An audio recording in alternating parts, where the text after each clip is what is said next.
When was the last time, Joe, that you had any contact? So direct contact is the 3rd of January. Since then, no phone calls, there's been no direct messages, there's been no communication, everything's been passed through the Iranians into the Foreign Office and then relayed to us, which is tough. There's a generic letter that was written in March that we received in May, which was sort of to everybody. But apart from that, we've had nothing else. As a family, we're grieving, we're heartbroken, we want them back, but it's nowhere near what they must be feeling. Right now, Joe, do you categorically know that your mum and Craig are alive? We can only take the word of the Foreign Office, right? They've been told by the Iranian MFA that they're held in command. We take that as it is, as relief that we've got confirmation of where they are. The next thing we're pushing for is absolutely where exactly are they and how safe, and get a welfare check. That needs to be done. As you can imagine, the family's devastated. It's hard, you go to bed worrying, you wake up worrying. It's, all of the normal things that you can imagine in this situation. But as I say, it's them we're concerned about and how they are. How do you, knowing them as well as you do, how do you think that they will be dealing with this? As positive as can be. That's just the kind of people they are. They're positive thinkers and people. And I think, as I say, reading the message, they're trying to make the best out of a bad situation. Not something that they expected to be in, and I can't imagine that they want to be there much longer, which is why we want them home urgently. That's why sort of every hour is important, that we're making progress. Arrested and charged on espionage. Yeah. Your reaction to that? They're not anything, they're not spies, they're not political players, they're not criminals, they're just two people with a love for travelling. That's the thing, they're two people who are doing an adventure. The only thing we can see that they've done wrong is being British citizens. This is two sole UK nationals that are detained as hostages abroad for leverage.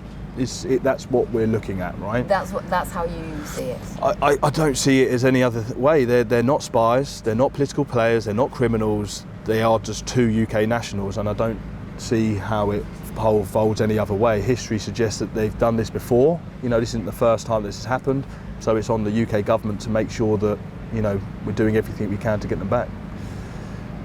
We're hoping that with everything that's going on, ceasefires, the peace talks, that now that Lindsay and Craig's name are out there and people will know them and talking about them, that the conversations that are being had around those tables, they'll be now brought into the fold. That's the point of this, is that we want their names to be spoken as part of the conversations that are happening in that part of the world. The biggest scare for us as a family was that they were due to be transferred to Evin prison on the 8th of June. So that's where the fear came from, the not knowing, no confirmation. And you naturally try not to, but you often think of the worst. And to go through sort of 4 long weeks of not knowing was it was hard.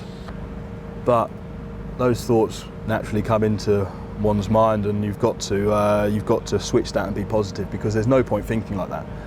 The thought trail is, let's get them home, they're safe, let's bring them home safely. That's all that matters. What are you finding hardest? The hardest thing is that I was especially close with my mum. We had a very, very strong bond. And it's someone that even, if I didn't know to do the simplest thing, it's someone I call for and lean on for advice.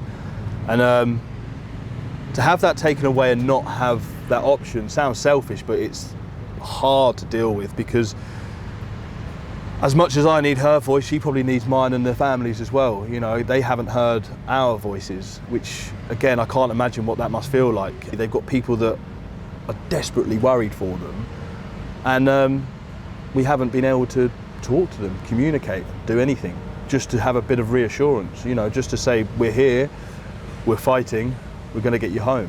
That's what I'd love to be able to say to her, really. What's your biggest fear? That the worst happens and they don't get to experience major life events for the people they love. That's my greatest fear, is the worst happens, and I don't want to say it because I'm not looking to put that into the universe, but if the worst happens, how was all of us going to deal with it? We'd be heartbroken.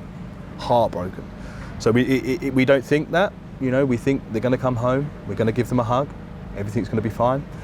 And that's what we've got to keep on doing through this whole thing.